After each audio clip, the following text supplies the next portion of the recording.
حسن و جمال کی تلاش ازل سے رہی، صدیوں نہیں بلکہ ہزاروں سالوں سے رہی۔ آج کی ویڈیو میں ہم آپ کو گرمی دانوں سے بچنے کے لیے ایک آسان اور کامیاب گھریلو نسخہ بتائیں گے۔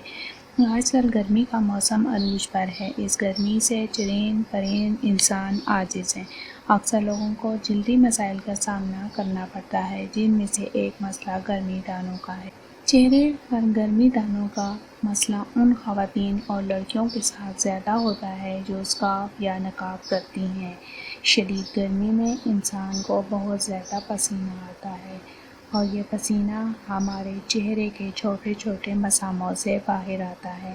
جب ان مساموں کے اندر پسینہ رہ جاتا ہے یا زیادہ دیر تک پسینہ خشک نہیں ہوتا تو جلد کو بہت زیادہ نقصان پہنچتا ہے، اور اکثر یہ پسینہ ہمارے مساموں کو بند کر دیتا ہے، جس کی وجہ سے چہرے میں چھوٹے چھوٹے ابھار بن جاتے ہیں اور یہ ابھار سرخ دانوں کی صورت میں نظر آتے ہیں، جنہیں ہم گرمی دانے کہتے ہیں۔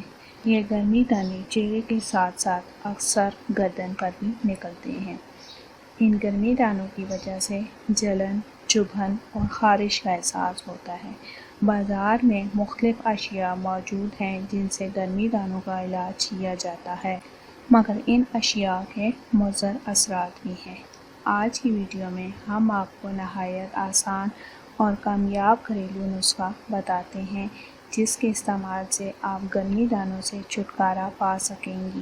اس نسخے سے نہ صرف گرمی دانوں سے چھٹکارا ملے گا بلکہ آپ کا چہرہ خوبصورت اور چمکنے لگے۔ اس کے لیے آپ ایک عدد کھیرا لیں۔ اس کا رس آپ نے کچھ اس طرح سے نکالنا ہے کہ آپ نے اس کھیرے کو پہلے چھیلنا ہے، پھر اسے کدوکش کر لیں اور کپڑے کی مدد سے اس کو چھان لیں۔ کھیرے کا پانی الگ ہو جائے گا۔ پھر اس کھیرے کے پانی کو چہرے پر لگا کر 15 منٹ کے بعد چہرہ دھو لیں۔ زیادہ سے زیادہ پانی پئیں۔ یہ ٹوٹکا ہفتے میں 2 بار ضرور کریں۔ انشاءاللہ چہرہ گرمی دانوں سے محفوظ رہے گا۔